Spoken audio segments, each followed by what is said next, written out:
Hello everyone, it is currently Wednesday, January 1st, 2011, and this is Day 9 Daily number 234. For the record, this daily was actually recorded on January 4th, because I am actually out of town the 5th, 6th, 7th, and 8th. I will be at CES in Las Vegas, woo! Of course engaging in my usual nerdy debauchery of watching internet streams in my hotel, of Huck hopefully playing in the evening. Please be streaming Huck. And when I'm not doing that, I'm going to be working at the Super Micro booth at CES. Oh, so you should definitely show up there. Of course, if you are not at CES, then you are probably watching the daily right now on Wednesday. Yeah. Or if you're an archived viewer, you're probably thinking, did he wear the same outfit 2 days in a row? You'll probably end up seeing it in the third daily. I'm going to be pre-recording the Thursday one after this. How exciting. But you know what? This is a good outfit. I've been wearing this sweater all week. It's going to be awesome. In today's daily, it's going to be a relatively short one. We're just going to analyze a raw, straight-up Zerg vs. Terran with Strelok in it, and a player who I don't know very well. Strelok is someone I really do think is quite good, so what I did is I looked at the replay length, and given the length of time in it, it's not a 10-minute game, I'll tell you that much. Given the length of time, I was thinking, wow, if someone can put up a fight against Strelok, whether he wins or loses, that is quite an achievement. So, that's what we're going to be doing. But first, the usual announcements. Fun Day Monday this week is going to be you submitting a game of your Zerg player only attacking with Nidus Worms. That's right, you cannot cross the map to go attack him. You must only use the Nidus Worm, and the additional restriction must happen. You must build 2 Nidus Worms at the same time at least once during the game. Ha! So, of course, there's going to be all sorts of good aggression, fun stuff. I wonder if there's anything else left to announce. Whatever, let's just go into the daily. Yeah! So, the daily is going to be on Jungle Basin, which is a map that we did yesterday between the Little One and White Raw. Unbelievably great game. Wanted to take a look at this map again from the Zerg vs. Terran perspective. So, as I drink my ice water... Oh, how amazing. As I drink my ice water, I want to point out a couple of things that apply to the matchup. But first, of course, Strelok in the bottom right as the blue Terran. In the top left, Stephano as the pink Zerg. There's 2 things that really feel notable for me. One, on the Terran end of things, there's this choke at the front of your base that you can use to defend your back expansion. Your back expansion sure has these destructible rocks here, but Terran can take this expo really easy, and in particular, the Terran can wall himself off really easily. On a map like, say, Scrap Station, you can do a little bit of aggression to the Zerg, feel good, but then you're really freaking out that your ramp is going to get busted. That's kind of a concern. On a map like Lost Temple, you can do a little bit of aggression and maybe block your ramp off and feel happy, but then you don't have an expansion. You have to get units to do that. On this map, you can do some crazy aggression early with Terran and have like a bunker and then take an expansion. Very, very unusual for Terrans to be able to do that. So, of course, we want to at least note that. The simple way to state it, and it's especially important to state things simply, not just for you tip-top diamond level players, but especially for, the bronze, silver, gold, is that it's really easy to take an expansion. That's all we want to say. This ramp makes it easy to take an expansion. And that sounds obvious, but a lot of people don't make simple statements like that enough. Oh, 1 ramp can cover this back base. Cool. The second thing that I want to note, as we're going to watch Stephano send this scout drone forward, we're going to ignore him a little bit. If I'm Zerg, and I take this as my second base, obviously, which is what I'm going to do, where do I take my third? The one in the center is kind of... well, it's kind of vulnerable because it's closer to my opponent. I'm going to want to take a side base, and in particular a fourth. I'm probably going to be taking this other side base. So Zerg wants to expand along the sides. Terran is happy that he's going to be able to expand anyways. I mean, hell, look at this. Look at this Terran boldly going directly for an expansion. We can see this because there's no barracks that's been built, and look how much money he has. He can clearly afford a barracks. So it looks like Stephano sent a very early drone because Stephano's thinking, wow, can I really get away with a fast hatch? A lot of Terrans love to cheese on this map. In fact, a lot of players are prone to cheese on 2-player maps because you always know where your opponent is going to be. So it looks like we have a little bit of sparring going on between the workers. Who will come out on top? Almost certainly the... Oh, I thought Stephano would pull back. Ow, he's blown away that he deathed. But see, we're seeing Little teensy tiny adjustments already. Gas going down before pool. Extra drones also being made. That's a pretty important thing to note. The difference between a strict build order and then a framework, kind of a plan. So for instance, here is a strict build order. On 14 food, I will build a hatch. At 15 food, I will build a pool. At 15 gas, I will build a geyser. Right? That's strict total, straight up what you do. But it's pretty useful to say something like, I'm going to get a hatch kind of early on 14. And then I'm going to make a spawning pool so that I can stay alive. But you know what? If he is not making a barracks, or if he's going one barracks and then gas, I don't need my pool that early. So I am going to throw down some extra drones. That's awesome. Love that sort of play. Just saying, hey, you know what? I know I can get away with the extra drones. I'm going to go back to getting the spawning pool, and I'll back to getting the gas eventually. But what I really want to do is... oh, by the way, for any of you who wondered why I paused, my interface disappeared for a moment. That's a bug I've never seen before. and there's a rabbit. But yeah, there's nothing wrong, in fact, everything right about doing exactly what Stephano did here, where he delayed this pool significantly. Because look at this. This barracks is only just now finishing. We do see this command center is getting close to done. We're seeing double gas go down by Strelok. So remember, what are the two things that I mentioned? For Terran, he can get away with expanding, and he can defend his ramp really easily. And then on the Zerg half, he's probably going to be expanding to the sides. So let's see how our Zerg buddy ends up. Transitioning out. Okay, cool. Looks like he's just sending drones for a transfer. That spawning pool is late to finish in a general sense, but in specifics to this game, he is doing great because he saw how late this barracks was. So here we have the first Marine popping out at almost the 5-minute mark. And Strelok is going to promptly wall this off with a factory. Well, he has a little bit of a space there, but we'll ignore that for now. 1 queen, 2 queen, really fast Zergling speed. Fantastic. Absolutely love it. Both players are doing some good stuff. So once this wall off happens, I want to note the first noteworthy good stuff that we see Strelok do. Okay, so whoa. 1 Marine double factory. This is exactly what I was talking about at the start of the game. 1 small entrance. And I have a juicy expansion here. Juicy, and should also transfer more damn SCVs there. But juicy nonetheless, and our ramp is easy to defend. Oh, wow. At the 15-minute mark, we only have 1 Marine, and we're going for a double factory. How cool is that? I mean, in the context I stated it, I said you could harass a whole bunch and then easily defend your ramp and expand with limited units. But same logic applies. You can just expand straight away and bum-ba-da, goodness happens, right? All sorts of fancy goodness happens where you are safe and sound and you are getting these factories up very quickly.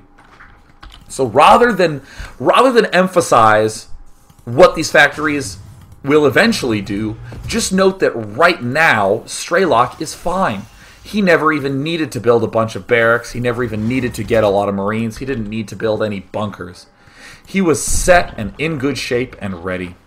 I want to check the unit tab, because it's very easy to poke around here and not miss probably the most important thing ever. Only 4 Zerglings out for Stephano. Most Zergs will make almost no almost no units, so that way they can drone almost exclusively. We're actually going to keep glancing up here and noticing how many drones he's making. So there's 1 tech lab coming down. I fully anticipate a reactor to pop down here because it has become increasingly popular to open with lots of Hellions. Come on, Strelok, build a reactor, so I feel correct. Nope, looks like he's just going to straight up build some Hellions. And there's the Blue Flame upgrade going down. As a note, this little ramp, because it is far away from the main hatch and far away from the expo hatch, pretty much no spine crawler is going to be here. Roaches could block it off, but that's about it. That's why a lot of players rush for a Roach Warren, especially if you're a player like Stephano, who has seen 2 factories going down. Strelok seems to be getting gas quite early. Starport going down as well. Could be a Banshee. A lot of players just love Banshee harass in general, and I don't blame them. It's incredible. Nothing wrong with that. So I want to continue to note this thing about the drone, especially now that this Roach Warren is done, and especially now that this Zergling speed is done. See a spine crawler going down there. Okay, good. Notice still drones being made. Still drones. Still just drones. He probably should make some roaches at this point in time, but honestly, you really should not under-drone. Under-droning is the biggest reason that Zerg players fail to improve. Or fail to really even feel like they have options. Yeah, so probably a Banshee. Hellion Banshee is just one of those generally pretty common compositions early on. We even see the armory going down. Okay, cool. Now, I want to note something right now. This is a common little technique I do when I, analyze replays and that good jazz. I ask myself, what is going to be the third base, and how does this plan relate to the third base? That is actually an extremely useful thing to ask yourself all the time, is what about the third? When are you taking the third? How does the third work? Protoss players who early expand and go 6 gateway, huge aggression against Zerg. I think to myself, ooh, that's going to seem a little bit hard to get a third. Maybe there's a good way for me to squeeze it in there. Or if I'm a Zerg player and I'm doing the most normal build in the world, I'm probably going to be taking my third a little while after my Spire finishes, maybe a little while before. Pretty typical stuff. If I am Terran against a Protoss player, probably going to be taking my third around the time I have a lot of Vikings and Marauders out. Or in particular, right when my starport has a reactor on it. And these are all significant times because most people have some sort of fixed set of stuff they do on 2 bases. Because you're allowed to get your first base up. On this map, I mean, Strelok took it at 14. His opponent took his at 15. You just get your second base. The third base requires a little bit of battling and a little bit of thought. And that generally is something that's going to be important if your game has any length of time at all. Now, if you're in like gold level play, you're probably going to notice a lot of your games are like 10, 13 minutes long. Probably don't even get to the 15-minute mark very often. But if you can just say, when's my third going to happen? Or when should a third happen? You can start to really see things through pretty clearly. So, in particular, when I see a Terran player opening up with factories. Sure, he's getting the armory. Where's that armory going down? Of course he's getting the armory. He wants upgrades for his factory units, and he needs friggin' Thors so he can blow the shit out of Mutalisk. We're going to ignore these Blue Flame Hellions for just a moment more. But, if he is going mass factory, what does this mean for his third? Well, you know what? It's really easy to just take some tanks and take a third here, and then keep walking tanks, and then take here, and place more tanks, and then Pretty easy, right? In my eyes, if you are going for a tank-heavy play, you can get a lot of bases pretty damn easily. And hey-oh, looks like we have some roaches now finally getting the front. You'll notice a lot of drones were made before those roaches. Good amount of dronies here. Yeah, infestation pit, good amount of dronies. Come on, Stephano, vomit. We require more larva, dog. So, meanwhile, Strelok is going to be poking around. It looks like his Blue Flame Hellion push was not as effective. We see one tank coming down right now. Here's an armory up. Nothing quite yet being used with it. One Thor coming up. Looks like he canceled the tank. I like that play. I always think it's a good idea to opt for a few Thors early on if you've early expanded. Just because if you get a few tanks out, you're real vulnerable to miss that timing. So you just get a Thor out, and you know what? Thors are damn good against roaches too. The usual Banshee harassment.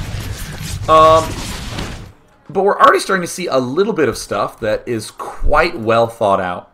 Stephano is getting this infestation pit. He's getting the neural parasite. Obviously, this means that he can grab Thors, he can grab tanks, right? Seems pretty reasonable. Seems like a reasonable course of action because we see the Thor building and all this good stuff. But notice how little information Stephano really had. Poked at the front with some Zerglings, saw 2 factories. Aha! I'm going to get infestors, right? It was pretty instantaneous. But notice the variety of things that the infestors are also good at dealing with. Blue Flame Hellions, we can fungal growth them, lock them down, kill them. Any sort of Banshee harass is probably going to be a little bit, you're probably going to be pretty useful against that, so that's also good. But really the Blue Flame Hellion one is the one I wanted to emphasize quite a bit, because I think people are pretty familiar with the idea of there are some Thors and tanks, so I will now get Neural Parasite. But the difference between that line of thought and this is that Stephano is going, I saw factories, I'm going to get infestors and get Neural Parasite. If he coincidentally does go Thors and tanks, I'm going to stomp him. If he doesn't, I have this fungal growth that's very, very useful early on in locking harassment down. And then I can make even more drones. Because if you have like 15 roaches, you're still probably going to have some problems with Hellion harass. If you have 7 roaches and 3 infestors, you're going to fungal growth them, you're going to kill them, and you're going to have built way less stuff, and you can make more drones. Very, very good stuff. Really like infestor roach plays early on against a meching opponent. And in the meantime, of course, Stephano's, Strelok is teching normally. Oh my goodness, some barracks going down right now. Uh-oh. See, if our opponent wasn't going for Big Mech and maybe did something like what Strelok appears to be doing, which is open up with 2 factories and then transition back into a big barracks play, our infestors are still good. Let's look at the production. We have some infestors coming out. We have some roaches coming out. And it looks like, hey, we're taking a third now. Remember, Zergs want to be taking the side bases a lot. They really like those sides. So if I were Zerg, what I would say is right when my roach infestor starts to get going, that's when I'm going to be taking my hatch. That's really when I'm going to be doing it. Roach speed just finished, so now I can defend this a little bit easier. Neural parasite is almost done. There's a lot of good reasons to be doing that. So, of course, roaches end up revealing themselves. Oh, yes, here's the mass barracks play from Strelok. Very, very cool opening. Because you still have these blue flame Hellions around to do harassment. You always also hear me talk about the mid-game. Common mid-game for Terran, tanks and Marines. There's other components to that, but you know what? I'm just going to call it tanks and Marines because that is super, super simple, calling it tanks and Marines. You could open up Marines and then get tanks and then keep going Marines and tanks. That's totally reasonable. Or you could open up Blue Flame Hellion and then start getting double tanks and then back up and get a fuck ton of Marines. That's great. 2 completely different ways ended in the same spot. Nifty. So here we're going to see in action why I do indeed love this sort of play. Yep, got him. Kind of unfortunate that there are no roaches nearby, but you know what? Same general idea. Those Blue Flame Hellions could have chased down all those drones and killed them all extremely easily, but instead, they got locked down. Or fungal growth, but I call it lockdown because that's awesome. Marines coming out, Marauders, tanks. Cool. Very nice play. But you know what? I'm seeing a lot of stability in this play from Stephano. In particular, he's been doing such a good job of making drones that he has a huge wad of money. And always remember, if you have a lot of money, it doesn't just mean that you're mining a lot of money. It could also mean that you have not mined enough gas and that you are low on gas. Because if you had a lot of money and gas, you'd just be like, my macro's bad. If you have a lot of money, could be that your macro's bad, could be that you kind of are macroing as well as you can, but you just forgot to put guys in geysers, or they pulled guys off your geysers, these sorts of things. Oh, look, amazing harassment going on. Oh no, fungal growth. Or excuse me, oh no, Hellions. That's okay, because I can fungal... Come on, fungal growth them. Fungal growth them. For the record, that could have been fungal growth really easily, and it would have been a very easy way to shut those down. All this garbage didn't need to happen. I think that was a clear little mistake there. And we're seeing also some disorganization come out right now from the Zerg. He has so much money. Terran is staying pretty low on his funds. Oops, accidentally lost an infestor. But you know what? Stephano's general framework of getting a lot of roaches and infestors I actually think is quite strong. In the meantime, we are seeing Terran. Whoops, accidentally had his Wallen busted. Notice how clever this is. Well, if this Wallen can get killed, I may as well just keep re-walling in. And he can even leave 1 tank here. Perfect. And just sort of repel things relatively easily. And he's just building up his good old force of Marines and Marauders and tanks. What a typical average, uninteresting mid-game. Great. We're seeing Stephano's money get really high. Now, whenever your money gets high, spend it. No matter what, right? If you're at this money, just build a hatch here and build a hatch here. Just frickin' do it, right? Just throw them down quickly because you don't do anything when the money's in your bank. Now, for the record, I understand that there's a key difference between saying, "Oh, you know what? He messed up because he got distracted. He was nervous. He was under harassment and got distracted. He, was cold and his hands weren't playing fast." I understand that there are reasons that your money gets high.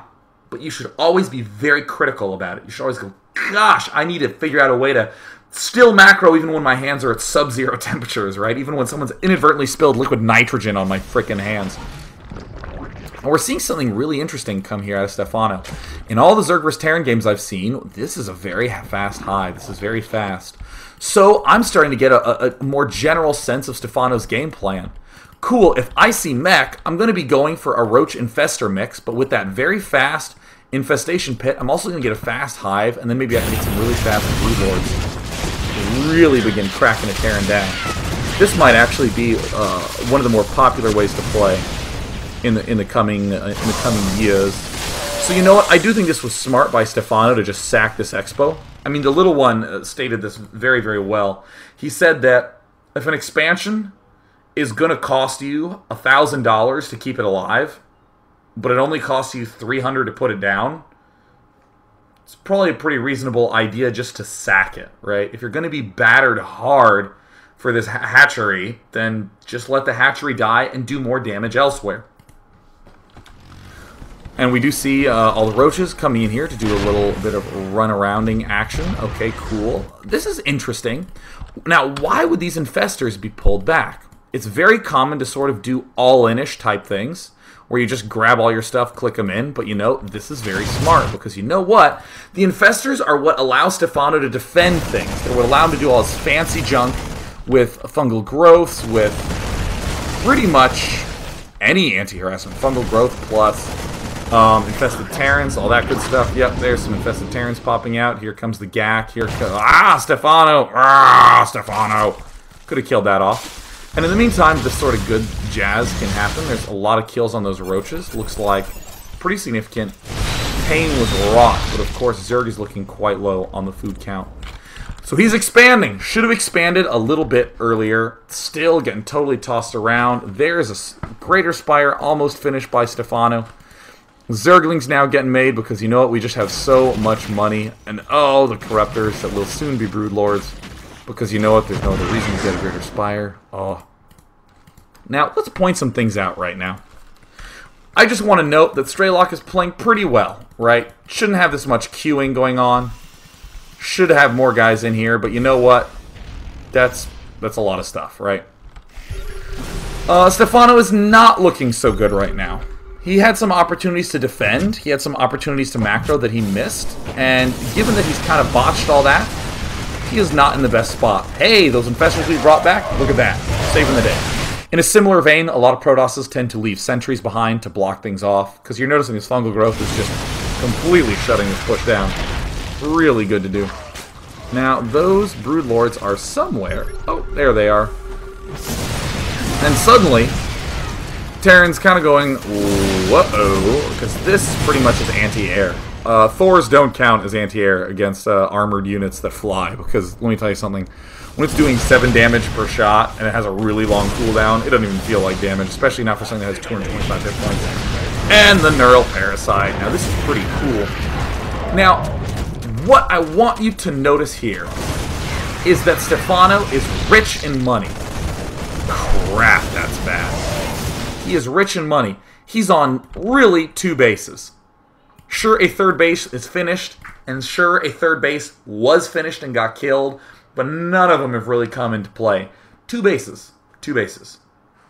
Terran has pretty much got to do whatever he wants. Terran has got to build the army he so desires. Terran has gotten to harass twice. Hellion drops. Hellion's at the front. And then again with Marine drops. Oh, Terran has pretty much been commanding the pace of this game.